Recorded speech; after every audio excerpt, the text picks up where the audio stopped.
যোৱা ৮৮টা দিন নহয়, কেইটা দিন? ৮৪টা দিনত অকল শূন্যত গদা ঘূৰালে। ইয়াক কয় শূন্যত গদা ঘূৰোৱা বুলি অসমীয়াত কয়। শূন্যত গদা ঘূৰালে। একবাৰৰ কাৰণেও তেওঁলোকে প্লেচ অফ অকাৰেঞ্চ বা য'ত ঘটনা ঘটিছে তাত গৈ তদন্ত কৰিবৰ কাৰণে কোনো ব্যৱস্থা নল'লে। নাম্বাৰ 1।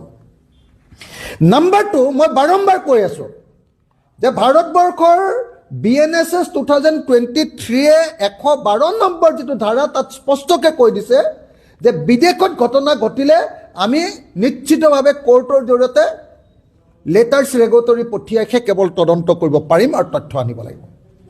হিমন্ত বিশ্ব শৰ্মাই মোক উত্তৰ দিলে বিধানসভাত, বোলে নহয় আমি MLATৰ জৰিয়তে আনিলেও হৈ যাব। কিন্তু চেন্নাই কোৰ্টে স্পষ্টকৈ কৈ থৈছে যে MLATৰ জৰিয়তে আনিলে নহ'ব। MLAT থাকিলে বস্তু আনিব পাৰিব, কিন্তু সেইটো আনিব লাগিব কোৰ্টৰ জৰিয়তে। এতিয়ালৈকে ছিংগাপুৰৰ পৰা তেওঁ কৈছে যে নাই আমি ছিংগাপুৰৰ পৰা গভৰ্ণমেণ্টৰ পৰা অনা তথ্যৰ জৰিয়তে আমি এইটো প্ৰমাণ কৰি দিম।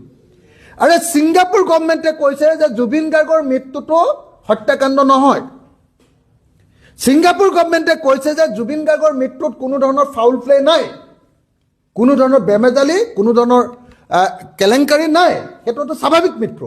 আৰু তাৰ পাছত কৈছে যে ছিংগাপুৰৰ তথ্য আনি, ছিংগাপুৰ চৰকাৰে দিয়া তথ্য দি, ছিংগাপুৰ চৰকাৰে দিয়া এভিডেন্স দি আমি এইটো হত্যাকাণ্ড বুলি প্ৰমাণিত কৰিম।